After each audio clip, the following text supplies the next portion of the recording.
إن الحمد لله نحمده ونستعينه ونستغفره ونعوذ بالله من شرور أنفسنا ومن سيئات أعمالنا.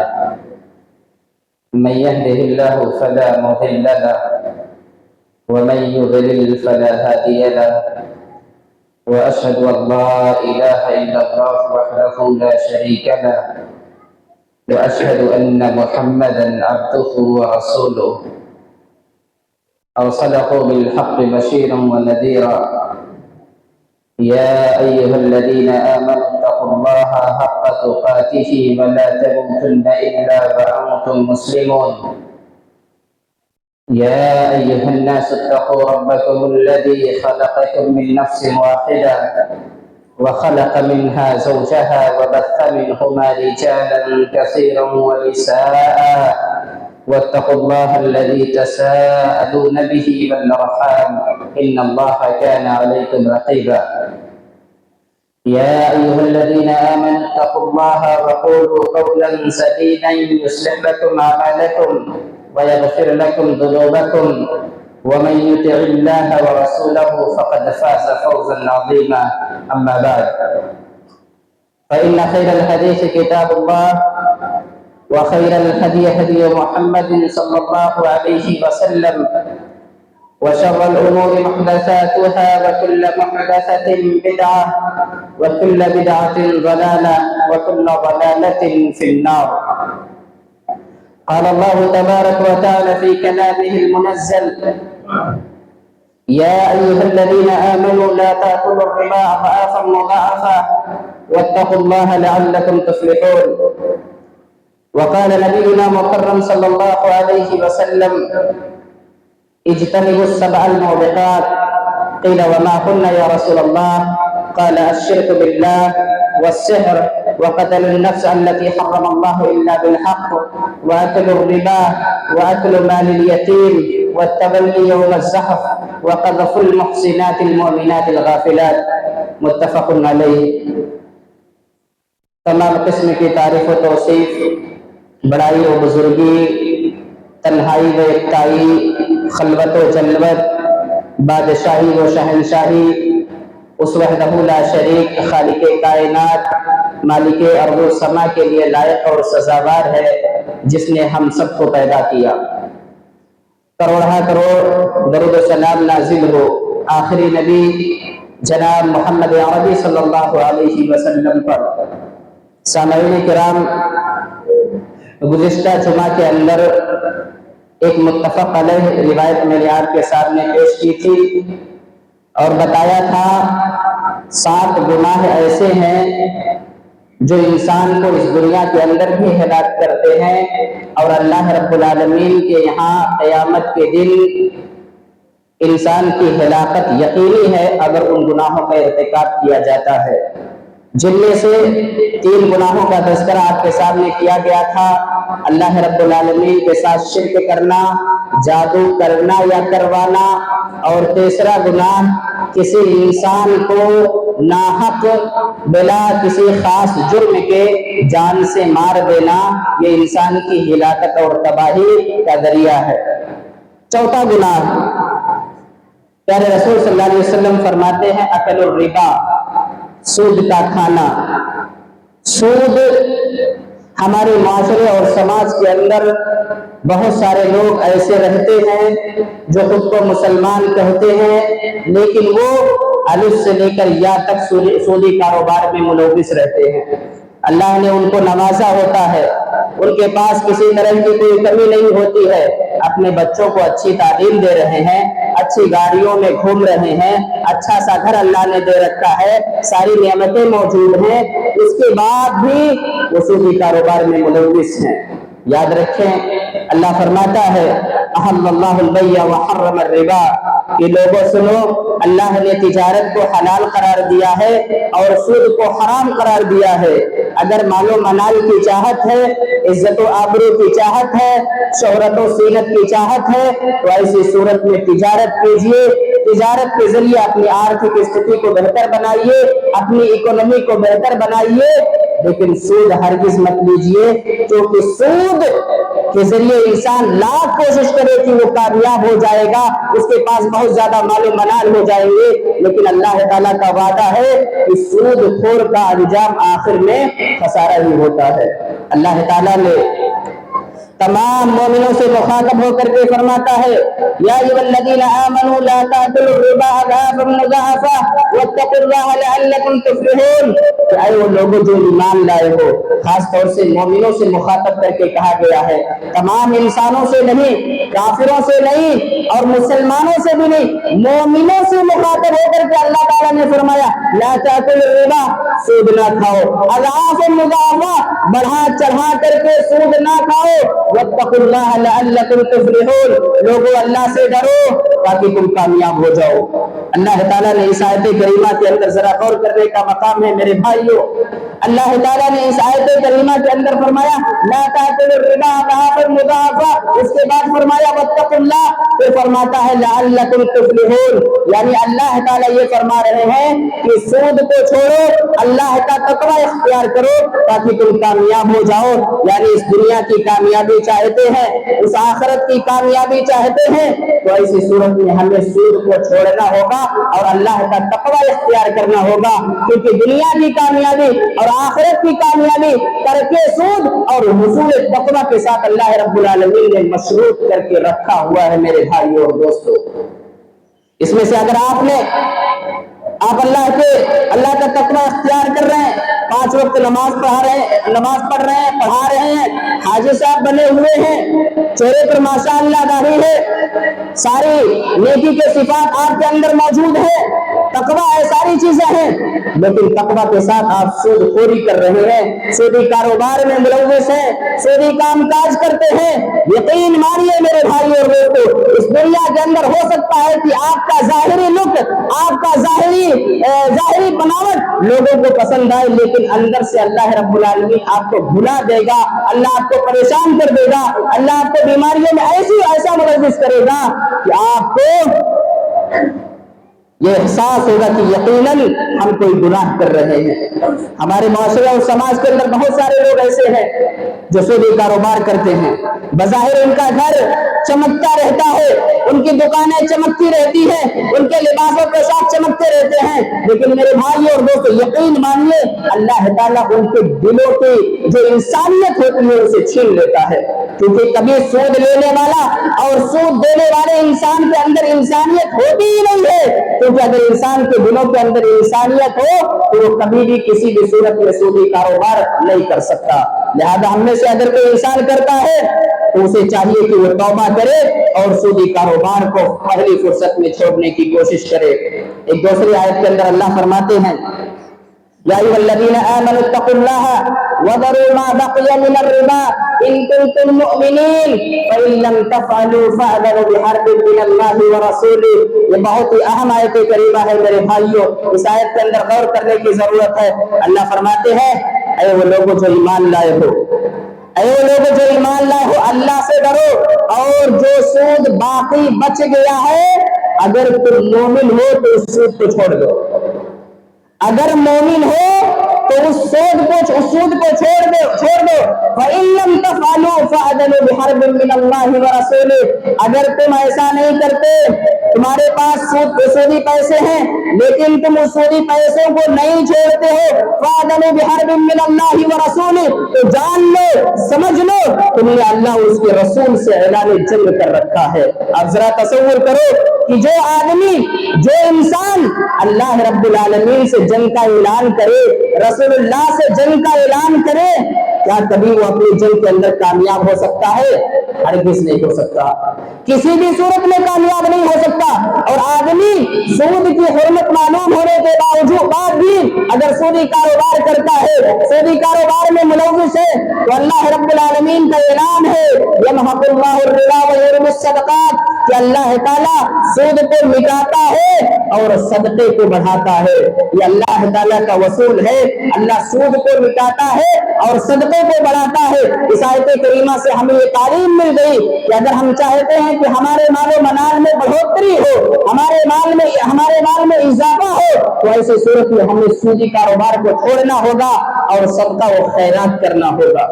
بظاہر تو ایسا معلوم ہوتا ہے کہ صدقہ کریں گے تو ہمارے مال میں سے کم ہو جائے گا، اور سود پر دیں گے، کسی کو 10,000 روپے سود پر دیا تو جب یہ لوٹائے گا تو 12,000 لوٹائے گا، یہ 2,000 تو ایکسٹرا ملا نا۔ اور اگر ہم صدقہ کریں گے تو 10,000 میں سے اگر کسی کو 2,000 روپے دے دیں گے تو ہمارا 2,000 کم ہو گیا، ہمارے پاس 8,000 بچا۔ میرے بھائی اور دوستو، یہ ہمارا اور آپ کا کیلکولیشن ہے نا، لیکن اللہ رب العالمین ہماری حکمت، اللہ تعالیٰ ہمارے دلوں کی بھید کو جانتا ہے۔ اللہ تعالیٰ سب سے بڑا حکمت والا ہے۔ ہو سکتا ہے کہ اللہ تعالیٰ سود کے ذریعے آپ کو 10,000 کے بدلے 12,000 دے دے، لیکن ممکن ہے کہ اسے تمہارے گھر میں ہی کسی ایسے کو بیمار کر دے جس کی بیماری میں 12,000 لگ جائے۔ اور ایسا بھی تو ممکن ہے کہ آپ نے کسی کو 10,000 میں سے 2,000 روپے صدقہ کر دیا، کسی غریب کی مدد کر دی، کسی بے سہارے کا سہارا بن گئے، کسی ڈوبتے ہوئے کا تنکا بن گئے، تو ممکن ہے اللہ تعالیٰ تمہاری زندگی سے کوئی بیماری ہٹا دے، تمہارے بچوں کو ترقی دے دے، تمہاری فیملی کو خوشی دے دے، تمہاری فیملی کو خوشحال بنا دے، ممکن ہے، کیونکہ یہ سارا کام وہ آسمان والا کرتا ہے، جو مدبر الامور ہے، جو مسبب الاسباب ہے، جس نے ہمیں اور آپ کو اس دنیا کے اندر پیدا کیا، جو اس دنیا کی تدبیر کرتا ہے، جسے اس دنیا کی ساری حکمتیں معلوم ہیں، وہ کر سکتا ہے۔ اور وہی ہم سے کہہ رہا ہے کہ لوگوں سب کو ختم کرو اور صدقہ دینا شروع کرو، کیونکہ صدقہ دو گے تو اللہ تعالیٰ تمہیں مزید عطا کرے گا۔ ہم میں سے بہت سارے لوگ ایسے ہیں جو سرکاری یوجناؤں کا فائدہ اٹھاتے ہیں، بہت سارے لوگ ایسے ہیں جو کریڈٹ کارڈ استعمال کرتے ہیں۔ کریڈٹ کارڈ استعمال کرنے میں ان کو ذرا بھی احساس نہیں ہوتا کہ یہ کریڈٹ کارڈ جو ہم استعمال کر رہے ہیں یہ سود کو فروغ دے رہا ہے، سود کو پروموٹ کر رہا ہے۔ بہت سارے لوگ یہ کہتے ہیں کہ مولوی صاحب گرچہ ہم کریڈٹ کارڈ استعمال کرتے ہیں لیکن جو وقت متعین ہے ہم اس میں لوٹا دیتے ہیں۔ میرے بھائی، آج آپ لوٹا دے رہے ہیں، ممکن ہے کہ آپ نے 10 لاکھ روپے کریڈٹ کارڈ کے ذریعے نکالا، اللہ تعالیٰ آپ کے گھر میں بیماری لے آئے، اللہ تعالیٰ آپ کے بچوں کے اندر بیماری لے آئے اور وہ پیسہ بیماری میں خرچ ہو جائے، اس کے بعد اگر آپ وقت پر ادائیگی نہیں کر پاتے ہیں تو جو سود بڑھتا جائے گا اس کا ذمہ دار کون ہوگا؟ آپ ہوں گے۔ اور ایسا ہی ہو رہا ہے، کریڈٹ کارڈ استعمال کرنے والے ایسے ہی پھنس رہے ہیں۔ کتنے ایسے لوگوں کے بارے میں جانتا ہو اور اخباروں میں ایسے خبریں شائع ہوئی ہیں کہ سود کی ادائیگی نہ کرنے کی صورت میں، نہ کر پانے کی صورت میں شوہر اور بیوی دونوں پھندے پر لٹک گئے، انہوں نے اپنی جانیں دے دی، ٹرین کے نیچے آ گئے، اپنی جان کو ہلا کو برباد کر دیا۔ میرے بھائی اور دوستو، جس جان کی حفاظت کرنے کا اللہ نے ہمیں اور آپ کو حکم دیا ہے، جس جان کی حفاظت کے لیے ہی اللہ تعالیٰ نے سود کو حرام قرار دیا ہے، یہ بات ہمیں اور آپ کو معلوم ہونی چاہیے۔ انسانی جانوں کی حفاظت کی خاطر، انسانوں کی بھلائی کی خاطر اللہ تعالیٰ نے یہ سودی نظام کو ختم کیا ہے، اور اللہ تعالیٰ نے ہمارے لیے اور آپ کے لیے قرضہ کو جائز قرار دیا ہے۔ قرضہ آپ لے بھی سکتے ہیں، قرضہ دے بھی سکتے ہیں، اس لیے جائز کیا جبکہ قرضہ لینا اور دینا شریعت اسلامیہ کے اندر ناپسندیدہ ہے، اچھی بات نہیں ہے۔ اگر آپ کسی سے قرضہ لے رہے ہیں آپ کی عزت پر حرف آئے گا، لیکن اس کے باوجود شریعت اسلامیہ نے حلال کر رکھا ہے تاکہ آپ سودی کاروبار میں ملوث نہ ہو، لیکن اس کے باوجود میرے بھائی اور دوست دیکھا یہ جا رہا ہے کہ لوگ سودی کاروبار میں ملوث ہیں۔ اور افسوس تو یہ ہے، ایک غریب آدمی، دہاڑی مزدور اگر سودی کاروبار میں ملوث ہے تو سمجھ میں آتا ہے، 300 روپے کی دہاڑی کر رہا ہے، پورا نہیں ہو پا رہا ہے، اس کا سود لے رہا ہے، سمجھ میں آ رہا ہے یہ چیز، لیکن دہاڑی مزدور سودی لین دین نہیں کر رہا ہے، دہاڑی مزدور سودی کاروبار میں ملوث نہیں ہے، وہ لوگ ملوث ہیں جو لکھپتی اور کروڑ پتی ہیں، سب سے زیادہ وہی سودی لین دین میں ملوث ہیں۔ میرے بھائی اور دوستو، سودی لین دین چھوڑو۔ اللہ کے رسول صلی اللہ علیہ وسلم نے سودی لین دین والوں پر لعنت بھیجی ہے، اور صرف لعنت ہی نہیں بلکہ کسی بھی طرح سے ڈائریکٹ یا انڈائریکٹ کوئی بھی سودی کاروبار میں ملوث ہے وہ ایسا انسان ملعون ہے، ایسے انسان پر رسول اللہ صلی اللہ علیہ وسلم نے لعنت بھیجی ہے۔ راوی حدیث جابر رضی اللہ تعالیٰ عنہ ہے، بیان کرتے ہیں کہ لعن رسول اللہ صلی اللہ علیہ وسلم آکل الربا وموکلہ وکاتبہ وشاہدیہ وقال کن سوا، کہ رسول اللہ صلی اللہ علیہ وسلم نے سود کھانے والے پر لعنت بھیجی ہے، سود کھلانے والے پر لعنت بھیجی ہے، سود کو لکھنے کرنے والے پر لعنت بھیجی ہے، اور سودی کاروبار، سودی بزنس جہاں ہو رہے ہوں اور جو لوگ اس کے گواہ بن رہے ہوں ان پر بھی اللہ کے نبی صلی اللہ علیہ وسلم نے لعنت بھیجی ہے۔ ایسا کوئی عمل میرے بھائی اور دوستوں شریعت اسلامیہ کے اندر نہیں کہ جس معاملے میں لوگ اگر شامل ہو جائے، گواہی بن جائے تو اس پر شریعت کی لعنت برستی ہو یا اللہ اور اس کے رسول کی لعنت برستی ہو، ایسا کوئی کام نہیں ہے۔ لیکن سودی کاروبار ایسا ہے کہ اس پر لعنت برستی ہے کسی بھی طرح سے آپ شریک ہوں۔ اس لیے علماء کرام کا یہ فیصلہ ہے، علماء کرام کا یہ فیصلہ ہے کہ کسی بھی صورت میں بینکوں کے اندر جہاں سودی کاروبار ہوتا ہے وہاں نوکری کرنا جائز اور درست نہیں ہے۔ لیکن میرے بھائی اور دوستو، ہم لوگ ہندوستان میں رہتے ہیں، یہ اسلامی ملک نہیں ہے، نہ ہی اسلامی یہاں نظام ہے۔ بعض چیزوں میں ہمیں نہ چاہتے ہوئے بھی شراکت کرنی پڑتی ہے۔ ایسی شراکت کے سلسلے میں شریعت کا اصول ہے الضرورہ تبیح المحظورہ، کہ ضرورت کے وقت بسا اوقات کوئی ممنوع چیز بھی ہمارے لیے مباح ہو جاتی ہے، صرف ضرورت کے تحت ہی، اتنا ہی جتنے میں آپ کا کام چل جائے۔ مثال کے طور پر بینک میں اکاؤنٹ کھلوانا ہر ایک انسان کے لیے ضرورت ہے۔ اب اگر آدمی نہ کھلوائے تو اس کے لیے بہت ساری پریشانیاں آ سکتی ہیں۔ مثال کے طور پر اس کا پاسپورٹ نہیں بنے گا اور بہت سارے کام نہیں ہوگا۔ اب یہاں ایک مسلمان کی مجبوری ہے، مجبوری میں آپ کریں گے، مجبوری میں آپ اکاؤنٹ کھلوائیں گے، آپ اپنے پیسوں کو اپنے اکاؤنٹ کے اندر ڈپوزٹ کریں گے، اپنے پیسوں کی حفاظت کی خاطر بینکوں میں جا کر کے اپنے پیسوں کو رکھیں گے۔ لیکن یاد رہے میرے بھائی اور دوستو، آپ نے جو پیسہ ڈپوزٹ کیا ہوا ہے اس پیسے کے ذریعے اگر سود انٹرسٹ آتا ہے تو آپ اس کو کسی بھی صورت میں استعمال نہیں کر سکتے۔ اب سوال یہ پیدا ہوتا ہے کہ مولوی صاحب اس سود کے پیسے کو ہم کیا کریں جو ہمارے بینک میں انٹرسٹ کے طور پر موجود ہے، ہم اس کو کیا کریں؟ میرے بھائی اور دوستو، بہت سارے لوگ یہ سمجھتے ہیں کہ اس پیسے کو غیر مسلموں کو دے دیا جائے۔ نہیں، اب غیر مسلموں کو نہیں دیں گے، کیونکہ غیر مسلموں کو دیں گے تو اس کا وہ غلط فائدہ اٹھائیں گے۔ اہل علم بیان کرتے ہیں کہ اس انٹرسٹ کے پیسوں کو آپ حد درجہ ترین غریب انسان کو دے دیجئے، جو مسلمان ہو، جس کے پاس بہت زیادہ غریبی ہے، آپ اس کے حوالے کر دیں، اور حوالے کرتے وقت یہ ہرگز نہ بتائے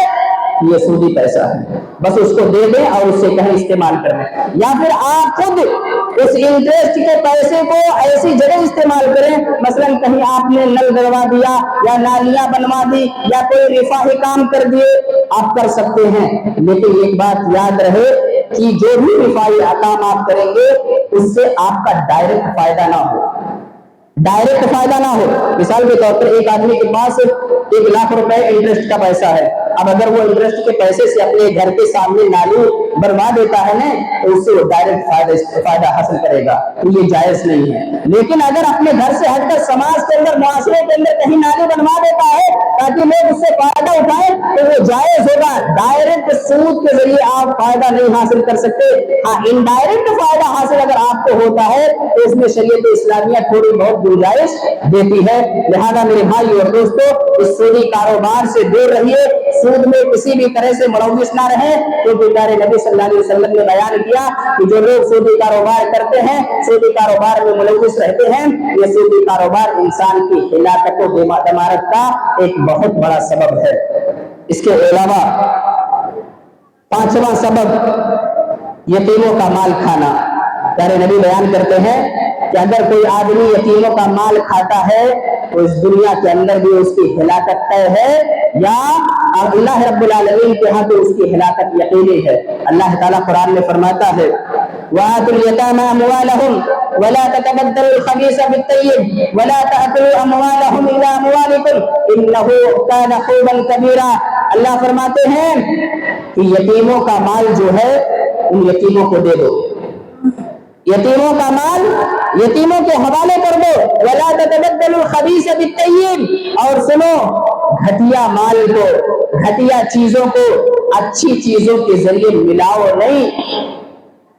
اچھی چیزوں کے ذریعے ملاؤ نہیں۔ وَلَا تَأْكُلُوا أَمْوَالَهُمْ إِلَىٰ أَمْوَالِكُمْ، اور ایک بات یہ بھی سنو کہ یتیم کے مال کو اپنے مال کے ساتھ ملا کر کے بھی نہ کھاؤ، انہ کان حوبا کبیرہ، اگر تم ایسا کرو گے تو ہلاکت یقینی ہے، بربادی یقینی ہے۔ اس آیت کریمہ کے اندر اگر غور کریں تو 3 باتیں اللہ نے بتائی۔ پہلی بات کیا ہے کہ یتیموں کا مال ان کو لوٹا دو، اور کب لوٹایا جائے گا؟ جب یتیم بچے سن رشد کو پہنچ جائیں گے، جب یتیم بچے بلوغت کی عمر کو پہنچ جائیں گے، جب آپ کو یہ احساس ہونے لگے کہ یہ یتیم بچہ اب اپنے پیسوں کی حفاظت کر لے گا، اپنے باپ کی پراپرٹی کی حفاظت کر لے گا، تو آپ اس کے پیسوں کو، اس کے مالوں کو اس کے حوالے کریں گے۔ اور دوسری بات اللہ نے کیا بیان کی؟ وَلَا تَتَبَدَّلُوا الْخَبِيثَ بِالطَّيِّبِ، اچھی چیز اور گھٹیا چیز کو آپس میں نہیں ملانا۔ مثال کے طور پر اس کو اگر میں آپ کو سمجھاؤں، اس طرح سمجھ سکتے ہیں، آپ کی زمین اور آپ کے بھتیجے کی زمین جو یتیم ہے، دونوں کی زمین پاس ہی میں ہے، لیکن اتفاق سے آپ کی زمین بنجر ہے اور اس بچے کی زمین زرخیز ہے، یتیم بچے کی زمین زرخیز ہے، اور آپ اگر یہ سوچ رہے ہیں کہ چلو میڑی کو ہٹا کر کے ملا لیتے ہیں تاکہ پیداوار ہو، بچے بھی کھائیں گے ہم بھی کھائیں گے، یہ درست نہیں ہے میرے بھائی اور دوستوں۔ یتیموں کے مال کو ہرگز آپ نہیں ملا سکتے۔ اور آخری چیز اللہ نے بیان کی، وَلَا تَأْكُلُوا أَمْوَالَهُمْ إِلَىٰ أَمْوَالِكُمْ، ان یتیم بچوں کے مالوں کو اپنے مالوں کے ساتھ نہیں ملا سکتے، اگر آپ ملائیں گے تو آپ کی نیت پر شک کیا جائے گا، لہذا یتیموں کے مال کو ملانے کی کوشش نہ کریں۔ اور جو لوگ یتیموں کے مال کو ہڑپ لیتے ہیں، یتیموں کے مال کو ڈکار لیتے ہیں، یتیموں کے مال کو کھا لیتے ہیں، اللہ تعالیٰ ان کے بارے میں کھلے الفاظ میں فرماتا ہے کہ ان الذین یاکلون اموال الیتامی ظلما انما یاکلون فی بطونہم نارا، اللہ فرماتے ہیں کہ جو لوگ یتیموں کے مال کو ظلم کے طور پر کھا لیتے ہیں، حقیقت میں وہ یتیموں کا مال نہیں کھاتے بلکہ اپنے پیٹ کے اندر انگارہ بھر رہے ہیں، انگارہ، آگ کا انگارہ اپنے پیٹوں کے اندر بھر رہے۔ وَسَيَصْلَوْنَ سَعِيرًا، اللہ فرماتے ہیں ان قریب ان کو جہنم رسید کر دیا جائے گا، ان کو جہنم کے اندر پھینک دیا جائے گا۔ اس لیے یتیم کا مال کھانے سے پہلے سوچ لیں، کسی یتیم کا حق دبانے سے پہلے سوچ لیں۔ اگر یتیم کا مال آپ کے پاس ہے اور وہ یتیم بچہ بالغ ہو گیا ہے تو آپ اس یتیم بچے کو اس کا مال پہلے فرصت میں لوٹا دیجئے، اور اگر نہیں لوٹاتے ہیں تو اپنا انجام بھگتنے کے لیے تیار رہیے۔ یہاں تو کھانے کی بات آیت کریمہ کے اندر کی گئی ہے، ایک آیت میں اللہ فرماتا ہے وَلَا تَقْرَبُوا مَالَ الْيَتِيمِ إِلَّا بِالَّتِي هِيَ أَحْسَنُ حَتَّى يَبْلُغَ أَشُدَّهُ، لوگوں سنو، یتیموں کے مال کے قریب ہی نہ جاؤ، یتیموں کے مال کے قریب ہی نہ جاؤ، الا باللتی ہی احسن، مگر اچھی طریقے سے، حتی یبلغ اشدہ، یہاں تک کہ وہ یتیم بچے بالغ ہو جائے۔ آپ اس کو یوں سمجھیے، یتیم کا باپ 5 لاکھ روپے چھوڑ کر کے گیا ہے، آپ اس کو استعمال نہیں کر سکتے، آپ ویسے ہی رکھے رہیں گے۔ الا باللتی ہی احسن، مگر اچھے طریقے سے کے ساتھ، یعنی اگر آپ کو استعمال کی ضرورت پڑ رہی ہے تو انہی چیز میں استعمال کریں گے جس سے یتیم کا فائدہ ہو، جس سے یتیم کا فائدہ ہو۔ کسی بھی صورت میں یتیم کا نقصان اگر اس میں ہونے کا خدشہ ہے تو آپ اس پیسے کو بھی استعمال نہیں کر سکتے، حتی یبلغ اشدہ، یہاں تک کہ وہ بچے بالغ ہو جائیں، اور جب بالغ ہو جائیں گے، سمجھ رہے ہیں ساری چیزیں، تصرف کا حق ان کو حاصل ہو گیا ہے، تو ایسی صورت میں آپ ان کے ساتھ بزنس کیجئے، ان کو سمجھا کر کے ان کے مالوں کے ساتھ جو کرنا ہے کیجئے، آپ کو اجازت ہے، لیکن بلوغت سے پہلے کسی بھی صورت میں آپ کو ان کے مالوں کے استعمال کی اجازت نہیں ہے۔ ایک اور اہم مسئلہ جو اللہ تعالیٰ بیان کرتا ہے کہ من کان غنیا فلیستعفف، یتیموں کے مال سے متعلق کہ جو لوگ مالدار ہیں، اگر کوئی مالدار آدمی کسی یتیم بچے کی کفالت کر رہا ہے یا پوری فیملی کی کفالت کر رہا ہے، فلیستعفف، اللہ فرما رہا ہے کہ اسے چاہیے کہ یتیم کے مالوں سے رک جائے۔ جیسے مان لیتے ہیں ایک امیر آدمی ہے، 10 یتیم بچوں کو پال رہا ہے، اللہ نے اس کو دیا ہے، تو اس مالدار کو چاہیے اپنے مال میں سے یتیم بچوں کو کھلائے، مالدار کے لیے یہ حکم ہے۔ اور غریب کے لیے وَمَنْ كَانَ فَقِيرًا فَلْيَأْكُلْ بِالْمَعْرُوفِ، لیکن اگر پالنے والا، کفالت کرنے والا فقیر ہے، وہ خود محتاج ہے، تو اللہ تعالیٰ تھوڑی سی گنجائش دے رہے ہیں، فلیأکل بالمعروف، کفالت کرنے والا شخص اس کے مال میں سے تھوڑا بہت استعمال کر سکتا ہے، کھا سکتا ہے، بس اتنی ہی گنجائش ہے، اس کے علاوہ گنجائش نہیں ہے۔ اگر کفالت کرنے والا غریب ہے، غریبی کا فائدہ اٹھا رہا ہے اور یتیموں کا زیادہ سے زیادہ مال استعمال کر رہا ہے تو یہ غریب آدمی کے لیے بھی جائز اور درست نہیں ہے، اور اگر وہ ایسا کرتا ہے تو میرے بھائی اور دوستوں اس کی ہلاکت، اس کی دمارت یقینی ہے۔ اس دنیا کے اندر بھی وہ انسان ذلیل ہوگا، اس دنیا کے اندر بھی اللہ تعالیٰ ایسے انسان کی زندگی کو تنگ کرے گا جو یتیموں کے مال کو کھاتا ہے۔ لہذا کبھی بھی کسی بھی صورت میں کسی بھی یتیم کے مال کو کھانے کی کوشش نہ کریں۔ اس کے علاوہ چھٹا گناہ جو انسان کی ہلاکت کا سبب بنتا ہے، میدان جنگ سے پیٹ پھیر کر کے بھاگ جانا، اور تولی یوم الزحف، مسلمانوں کی جماعت موجود ہے، ادھر کافروں کی جماعت موجود ہے، لڑائیاں ہونے والی ہے، اگر کوئی مسلمان اس جماعت سے بھاگتا ہے تو وہ انسان یہ سمجھ لے اس دنیا کے اندر اللہ اس کو ہلاک کرے گا اور آخرت میں اس کی ہلاکت یقینی ہے۔ اللہ فرماتے ہیں یا ایھا الذین آمنوا اذا لقیتم الذین کفروا زحفا فلا تولوهم الادبار، اے لوگوں جو ایمان لائے ہو، جب تم کافروں کے بالمقابل ہو، کافروں کے بالمقابل صف آرا ہو، فلا تولوهم الادبار، تو تم پیچھے نہیں ہٹو، تمہاری جان جائے جان جانے دو، تمہیں یہ یقین ہو جائے کہ تم ہلاک برباد ہو جاؤ، لیکن پیچھے ہٹنا نہیں ہے، الا یہ کہ کوئی سازش ہو، کوئی پینترا ہو۔ مثال کے طور پر پیچھے ہٹنے کا مقصد بھاگنا نہ ہو، پیچھے ہٹنے کا مقصد یہ ہو کہ تھوڑا سا پیچھے ہٹیں گے، اس کے بعد اچانک اٹیک کریں گے، اگر یہ معاملہ ہے تو جائز ہے۔ جس طرح سے شیر کو آپ نے دیکھا ہے، جب شیر حملہ کرنے کی کوشش کرتا ہے تو شیر تھوڑا سا پیچھے آتا ہے اور پیچھے آنے کے بعد ڈائریکٹ حملہ کرتا ہے۔ اگر پیترے کے طور پر پیچھے ہٹ رہے ہیں یا سازش کے طور پر پیچھے ہٹ رہے ہیں تو ایسے صورت میں جنگ کے میدان میں پیچھے ہٹنا جائز ہے، ورنہ کسی بھی صورت میں جائز اور درست نہیں ہے۔ ساتویں چیز جو ہلاکت اور بربادی کا سبب پیارے نبی صلی اللہ علیہ وسلم نے بیان کیا ہے وہ ہے قذف المحصنات المؤمنات الغافلات۔ یہ اہم بات میں آپ کے سامنے بیان کر رہا ہوں میرے بھائیوں، کہ پاک دامن مومنہ عورتوں پر بدکاری کا الزام لگانا۔ ہمارے ہاں کیا ہے، تھوڑی سی لڑائی ہو گئی نا، لڑائی میں عورتیں گالی گلوچ دیتی ہیں نا، تو بسا اوقات ایسی عورتوں پر بدکاری کا الزام لگا دیتی ہیں جنہوں نے کبھی بدکاری کی نہیں ہوتی ہے۔ دیکھیے اسلام نے عورتوں کو بہت عزت دی ہے، اور ایسی عزت دی ہے کہ دنیا کے اندر جتنے مذاہب و ملل ہیں ان تمام مذاہب و ملل کی کتابوں کا آپ مطالعہ کر لیں، اسٹڈی کر لیں، اتنی عزت عورتوں کو ان مذاہب کے لوگوں نے نہیں دی ہے جتنا اسلام عورتوں کو دیا ہے۔ اسلام کا تو یہ نظریہ ہے کہ ایک خوبصورت حسین و جمیل عورت، عہدہ یافتہ عورت، کرسی پر بیٹھنے والی IAS IPS عورت اگر بہت خوبصورت ہے لیکن اس کے جسم کو اگر کسی نامحرم نے اس کے جسم کو چھوا ہے، ایسی عورت کی شریعت اسلامیہ کے اندر کوئی ویلیو، کوئی عزت نہیں ہے۔ برعکس اس کے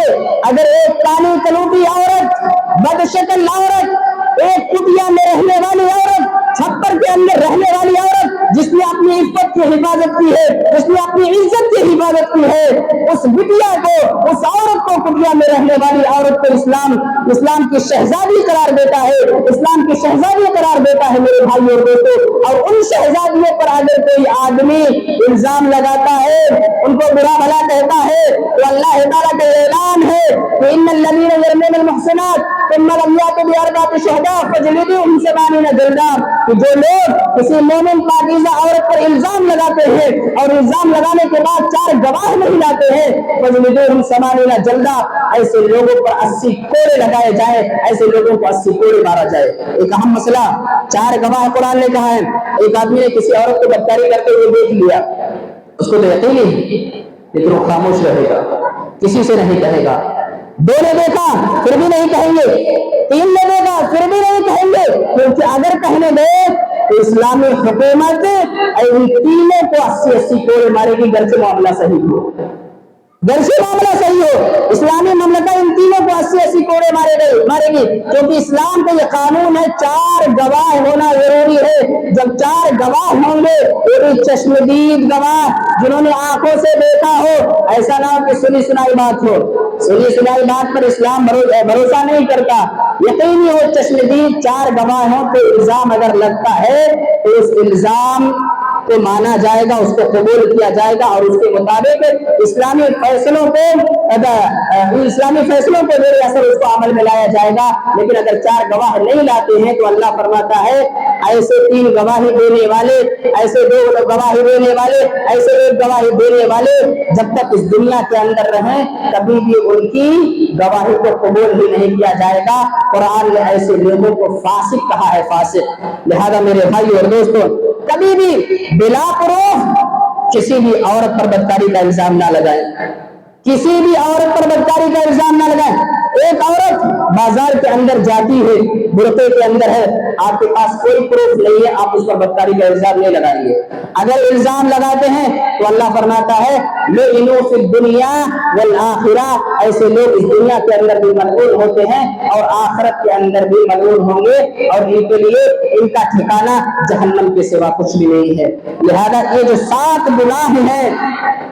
ان 7 گناہوں سے ہمیں اور آپ کو بچنے کی ضرورت ہے۔ اپنے آپ کو بچائیں تاکہ اللہ تعالیٰ کے ہاں کامیاب ہو جائیں اور اس دنیا کی زندگی کو بھی خوشحالی کے ساتھ جئیں، امن کے ساتھ جئیں، عافیت کے ساتھ جئیں۔ اگر ان 7 گناہوں میں سے کسی ایک گناہ کا بھی آپ مرتکب ہے، ارتکاب کرتے ہیں، تو اللہ تعالیٰ آپ کی زندگی کو تنگ کرے گا۔ اللہ تعالیٰ سے دعا ہے اللہ تعالیٰ ہم تمام مسلمانوں کو مذکورہ باتوں پر عمل کرنے کی توفیق عطا فرمائے۔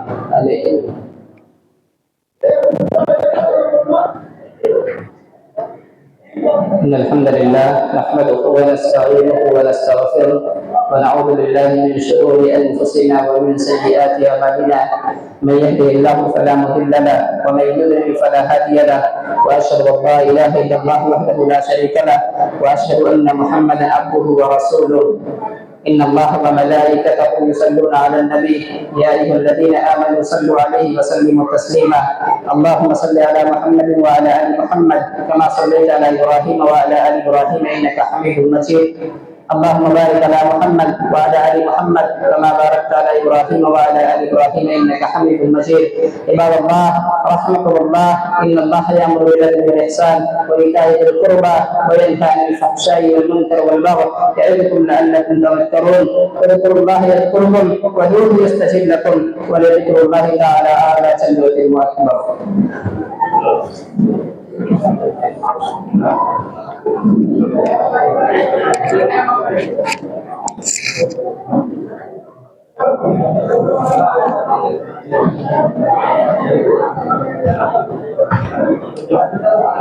اللہ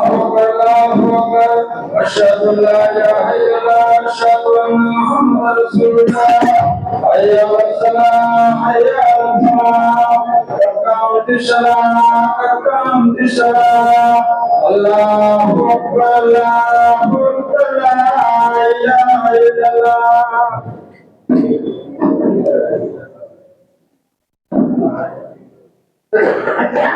صفوں کو درست کر لیں، قدم سے قدم اور کندھے سے کندھا ملا لیں، بیچ میں خالی جگہ نہ چھوڑیں، صفوں کی درستگی میں نماز کی بہتری ہے۔ اس کے علاوہ ایک اعلان ہے، بروز پیر سوموار کو آپ کے مدرسے میں ایک اصلاحی پروگرام رکھا گیا ہے جس میں عورتوں کی شرکت کا بھی انتظام ہے، لہٰذا